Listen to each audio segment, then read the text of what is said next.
Hello everyone, welcome to the Python programming basics tutorial.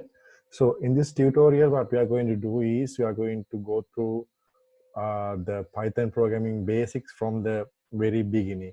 So we will start from the scratch and we will complete step by step the basics of Python and the fundamentals of Python.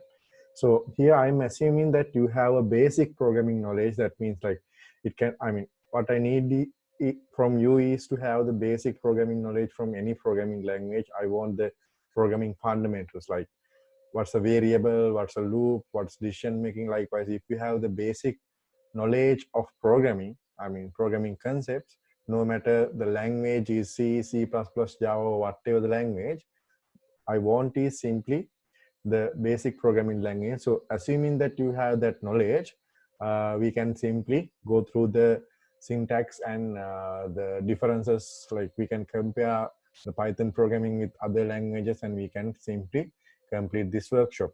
And the other most important thing is after this workshop, now we are going to arrange more workshops for machine learning, deep learning, and advanced Python. So this will be the foundation level set of videos, foundation level of workshop series.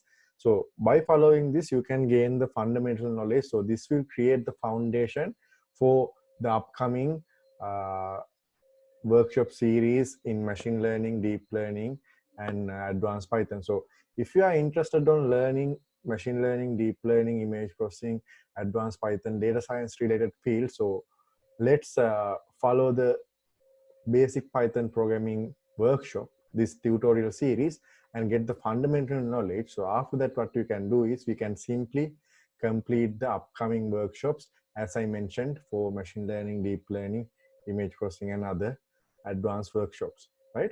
So let's get started. But before going on to the start, what I need to show you is the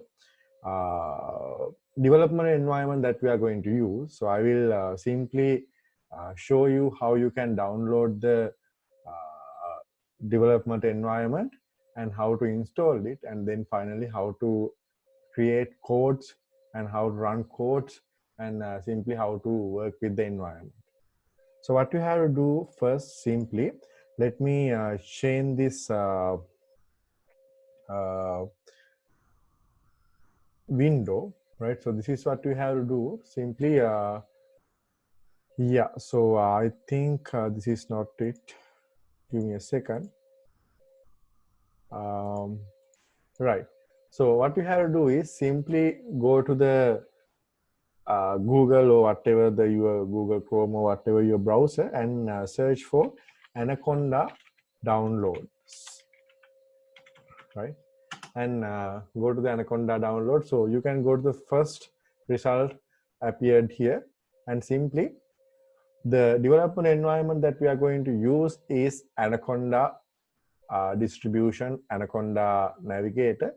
So simply this Anaconda is a set of development environments, and this contains lots of development environments like Jupyter Notebook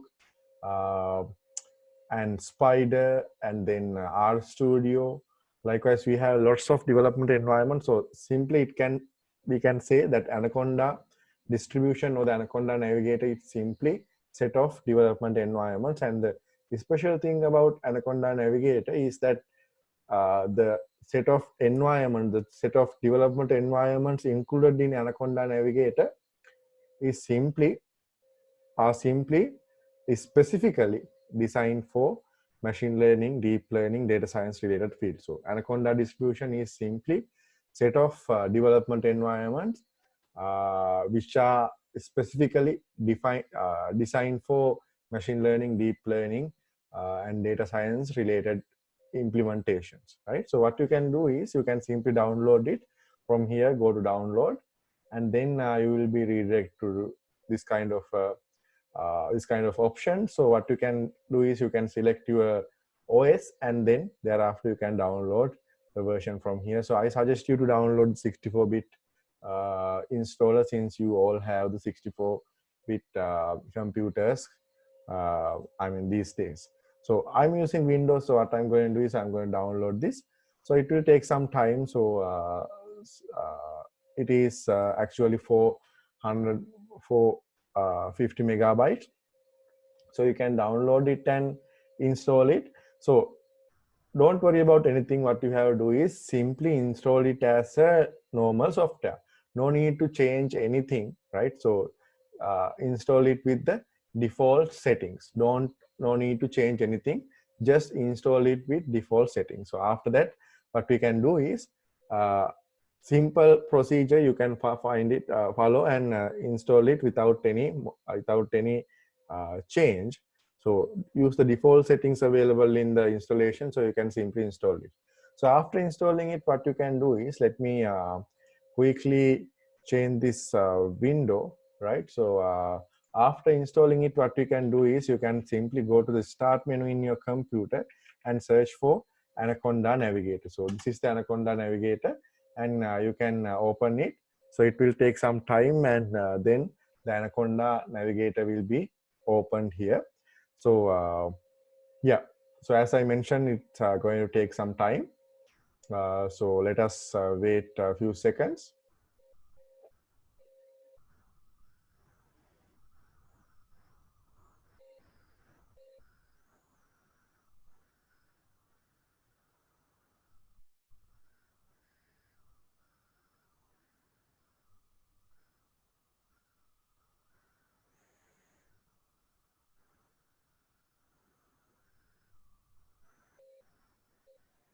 Right, so this is what you are going to see as the Anaconda Navigator. So you can see now we have lots of uh, options here. Now don't think the Anaconda Navigator is a development environment. No, it's a, as I mentioned earlier, it's a set of development environments. So you can see the available options: Jupyter Lab, Jupyter Notebook, Qt Console, Spider, and Visual Studio Code, R Studio. So these are the available development environments. So in this course and in the coming workshops as well, we are going to use this Jupyter Notebook. And this Jupyter Notebook, it is specifically designed for data analysis, data science, machine learning, deep learning, uh, Python code implementation. So you can, what you can do is, you can just open it. So from here onwards, our implementation, our Python code implementations, we are going to use this Jupyter Notebook, and you can simply launch it here. And before going on to that, I must say that this is a web-based interactive computing notebook environment. So that means this will be opened in a web browser, let's say Google Chrome or whatever your browser you are using. So when you are going to launch it, it will be open as a web-based development environment. But don't think that we need to have a computer, I mean, internet connection always to run this. No, it's not necessary. It's not required. You can run it offline as well. The only thing is that this will open in a web browser. That's the only difference. So what you can do is, you can launch it from here, right? And so you will see that this kind of a thing is open. So this is what you call the Jupyter Notebook. So this is the home page of the Jupyter Notebook. What you can see here is simply you have some locations available. So what we can do is, now what we are going to do is, we are going to create a code in Python. So let me move to the desktop, and so you can see the folders available are given here. So what you can do is, you can, if you want to create new uh, folder, you can simply do it from here. So go to new and create a folder, and you can see that it's available here, untitled folder. So let me rename this one, right? So let me type it as a test. So a folder will be created as test. So if I can go here and show you in the desktop, you can see that test folder that we just created, right? So it's here. So if you go here back again, now you can go to the text folder, and let's see how we can create a new code. What we have to do is go to new and create a Python 3 notebook, right? So when you are going to open it, you are going to see this kind of a window, or this kind of a page is created. So this is what you call a Jupyter Notebook simply, right? So what you can do is now you can change the name of this notebook. So let me write something as test code or whatever, right? And so what actually happens that here my test folder, right? This is my test folder. So inside that, the folder that we just created is available, test code IPython notebook, right? So if you go back to the development environment, okay, so you have the Jupyter notebook like this. And here we can write codes and we can get them compiled. Now, actually the raw Python file, I mean the Python file extension is .py, right? So in C, you know the extension is .c, and Java, C++, .cpp, right? Similarly, in Python, the extension is .py, but this is not a py file. That this is a IPython notebook, IPYNB. So this is not a raw Python file. This is a notebook file, but I will let you know. We can write the codes here. So this is like a notebook, and later we can convert it to a raw Python file. So I will show you that later. Okay, so here this is what you call a Jupyter notebook, and it's opened in the web browser. So let me quickly go to the web browser. Okay, so you can see now this is opened as a new tab. So you can write the codes here. Now don't worry about these codes if you are not having the Python programming knowledge, the basic Python programming knowledge. I'm going to run simple codes here, right? I will explain them later, but no need to have the theory. I'm just explaining simple implementation. What I want is I want to show you how we can work on this environment. That's all. That's why I'm taking this example, right? So here I have written a code, simply a Python code, where I implemented two variables. I declared two variables so you can run it. And there's a very important thing when it comes to the Jupyter notebook, that you can run code segment by segment. So I just ran a code, but simply in most of the other development environments, what we have to do is we have to simply first we have to implement the whole code, right? And then we are going to run it. But here when it comes to the Jupyter notebook, you can run the code segment by segment. Now what happens that when you are going to run this, you are going to implement this and run this, what happens, these variables are saved and this is saved in the memory, I mean the RAM, right? So if you type the remaining code in another cell, right? So you can simply, right? So you can see the output now. Let me declare some other variable. So you can see simply we can, right? We can implement codes in Python, I mean segment by segment, right? So here also you can see that these values are, right, giving something like this. Now, I mean, this is not actually this is editable, right? So again, if you want to change something, you can make the change and run the codes again simply, right? So very simple. So this is simply a what you call Jupyter notebook. The one important advantage is that we can run the codes without, I mean, we can run the code segment by segment. And other thing is, now this is a very useful thing when it comes to machine learning, especially in neural networks and deep learning. So the ability of running the code segment by segment is very useful. So you will understand the advantage of this later in the coming advanced workshops, right? So anyway, now this is how we are going to use the Jupyter notebook.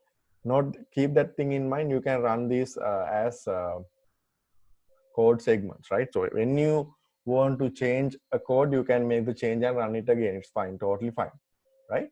And if you want to add new cells, so this is called a cell, right? So these are individual cells. So I mean the same thing, right? You can't, it's not necessary to do it like this. You can, if you are interested, you can I mean if you want, you can write the same thing as a I mean in the same shell, right? You can write everything in the same cell, no matter, right? So you can write them like this. Now, as I mentioned, don't worry about these codes. Now, these are these are sample codes. I just wanted to show you how we can, show you how we can use this Jupyter notebook. That's all. So that's why I'm taking the sample codes, right? So you can run it like this. And if you need to add new cells, you can do it by using this plus mark. And if you want to, let's say, if you want to cut a cell, you can do it like this. So if you want to paste it again, you can do it like this. And if you want to move these cells up and down, you can do it like this, right? And if you want to copy it also, you can do it like this and paste it likewise. So these options are available, and this simply moves a cell up and down. And this is the code to run, and if code is running, you can stop it from here. Likewise, we have several options. And if you want to clear the whole memory, you can do it using restart and clear output.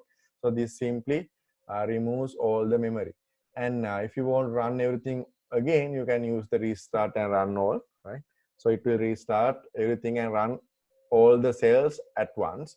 But if you want to run the cell one by one manually, what you can do is simply you can run these codes one by one using this run button available in the Jupyter notebook, right? Okay, so that's pretty much everything. And the other thing is, this is a Jupyter notebook, right? So that means we can use it as a notebook as well. So what you can do is, now this is a Python code. When you are implementing Python code, you can implement it like this. Now you can see here, when there's a Python code, this is selected as code. But what you can do is, you can manually change this to a markdown. So what happens when you change this to a markdown, you can write HTML codes here like this, right? So I assume that you have the basic knowledge of HTML, and like this, you can simply write some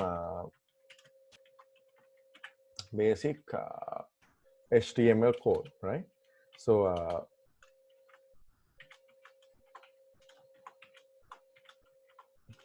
right. So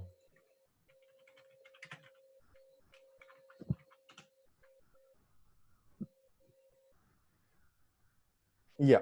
So let me take something from the Wikipedia quickly, right? And right. So if you run this now, what happens? You can see that it is a kind of a HTML code. Now we can keep it as a notebook, right? So that's why it says notebook, Jupyter notebook. You can have it as a notebook. And also, very simply, you can get this kind of images, and simply copy the image, right click and copy the image, right click and copy the image, and then you can simply paste it here like this. And what happens is that right, so you can add images as well, and also you can add videos. So you can keep this as a notebook. So that's why this is called a Jupyter notebook. So you can add your notes, your right things here in this Jupyter notebook, right? Okay, so that's pretty much everything. And as I mentioned, so that's about how to use the Jupyter notebook. So we'll go through the basics of Python, but I want to show you now what happens here is that when you are going to do something like this. So this code is saved in this desktop, and let me show you. In the desktop, you have this test folder, and inside the test folder you have this one, right? And so if you need now, this is as I mentioned, this is IPython notebook. So if you need the raw, now you can download it as a HTML file and LaTeX and PDF, right? So you have several options here. And if you want the Python file of this, the raw Python file, you can download it here as well. Download as .py. So it simply downloads the one as a .py raw Python file, and you can then get it from the downloads folder. And let me show you. I will paste it here, and this is the raw Python file of that code. So if we open this one using a text editor or whatever the other simple notebook kind of a thing, you can see the code is available here. And other things are, remaining things are simply commented out. So in Python, you use hash for comments. Right? All the other codes are commented out here. Okay, so that's how we are going to use the Jupyter Notebook. Now, no need to always go to the Anaconda Navigator and open the Jupyter Notebook. What you can do here, simply you can, now let me close the Jupyter Notebook and remove these all the things that I just opened.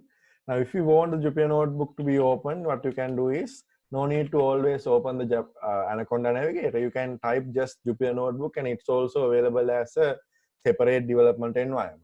So you can open the Jupyter Notebook from here. And now, the other important thing is that when it comes to the Jupyter Notebook and all the development environments in Anaconda Navigator, when they are open, this kind of a terminal will be open. So actually the UI, the user interface is open in the web-based this kind of a tab, but actually it's run in this command prompt. So if you accidentally close this, the Jupyter Notebook won't be working, right? So always keep that in your mind. This is actually this window is controlling, and yeah, this actually because of this, the Jupyter Notebook is open. So if you close this, that will be killed, right? So make sure that you are going to keep this open. And now when the Jupyter Notebook is open, by default, this is the location that it will be open. But thing is, we can't directly go to the other location like D, F, other partition in the computer, or even the my computer. You can't go from here. These are the only locations available for Python when you are, in Jupyter Notebook when you are trying to implement codes. So we can go to the desktop, downloads and documents and everything. So when you are going to go to the desktop, you can do everything. But let's say that if you want to go somewhere like here and create a Jupyter Notebook, so how to done this and how to get this done? You can't do it like this, since it always open the Jupyter Notebook here. So you can't see the my computer, the D drive, this F drive. No, even the C drive is not visible here, only these locations, right? So you can use only the desktop here. Also you can use the other locations as well, but what we are familiar here is the desktop. So you can use the desktop and create your codes. But that's not always the case. Sometimes we may have to create codes in the other partitions of the computer, and also we have to create the codes wherever we want. Now, let's see how we can do that. That's a bit different from the method that we created the Jupyter Notebook now. But what you have to simply do is don't open the Jupyter Notebook, open the Anaconda prompt, right? Anaconda prompt. And then what you have to do is, now let's say if you want to go here for, let's say example, I want to go here and create a code, let's say, right? So what I'll do is simply I copy this path, right? Copy the path and simply comes to the Anaconda prompt. Now this is not Anaconda Navigator, this is Anaconda prompt. Not the command prompt, it's the Anaconda prompt. And if you want to open the Jupyter Notebook here, let's say in this location, a Jupyter Notebook in this location, go here and change the directory to this location using the cd command, change directory command, and then it's done. Nothing happened. You can see now when I enter it, nothing happens. This is due to the migration from one partition to another partition. Now we are migrating from C to D. So in that case, what you have to do, after change the directory, you have to enter the partition name like this, D colon. Now you can see the path is changed. But if you are migrating from the same, if you are migrating in the same path, no need to do this, but here, if you are migrating from C to D or D to C, you have to finally enter the target partition name like this. Now, my current location is this. So what you can do is you can open the Jupyter notebook here by typing the command Jupyter notebook, Jupyter space notebook. Now what happens when you are going to open it, simply this opens the Jupyter notebook there. So let's say that if you want to create a code, test code, right? Okay, now what you can see here, we have the test code here. So now we created the thing in our same location, right? Location we wanted. Okay, now let's say that I want to go to here and now I have a Jupyter notebook here, right? I have a set of Jupyter notebooks now. These notebooks you will get now. These are the material of this Python programming basics tutorial series. So I will share you the links to these codes so you can download them. Now this is the first code that we are going to use, first notebook. So let's say that I want to open this notebook and see what they are inside. So you have to copy the path, and now here there is a Jupyter notebook already open. So you can simply close it, right? Close it and close the Jupyter notebook, and then here press Control C. So when the Control C is pressed, so the opened Jupyter notebook will be terminated. Then what you have to do, okay, now I'm going to change the directory to this one. I want to open this Jupyter notebook and see what we can, I want to view this Jupyter notebook. So the Anaconda, using the Anaconda prompt. So open this one, right? Get the path here and come here and come to the Anaconda prompt, and using the cd command, change the location to D, and that thing I told, right? So we are now migrating to D to C. For example, now if you are migrating from D to somewhere in the same D, let's say, okay, I want to migrate to this one. So now I'm currently at D. So if you want to migrate from D to D, it at once it happens. See, when you are going to change it, the same time the location changed. But if you now, let's say if you want to go from here to here, right? Now D to C, right? This one, and in that case, the transition won't be done at the same time, right? So you can see the path, the location didn't change. So what you can do is, now you are trying to go from D to C. So now you have to enter the target partition, right? Like this C colon. So now it's changed. Now you can open the Jupyter notebook here, right? Okay, so now let me open this one. So this is the first Python code that we are going to implement, right? So open it, and so this is the first tutorial, tutorial part 1, the Python programming basics. Okay, so hope you are clear with the environment and how to set up the environment and how to use the Jupyter notebook. So we will meet with the next tutorial in the next video, the Python programming basic tutorial part 1. Thank you very much.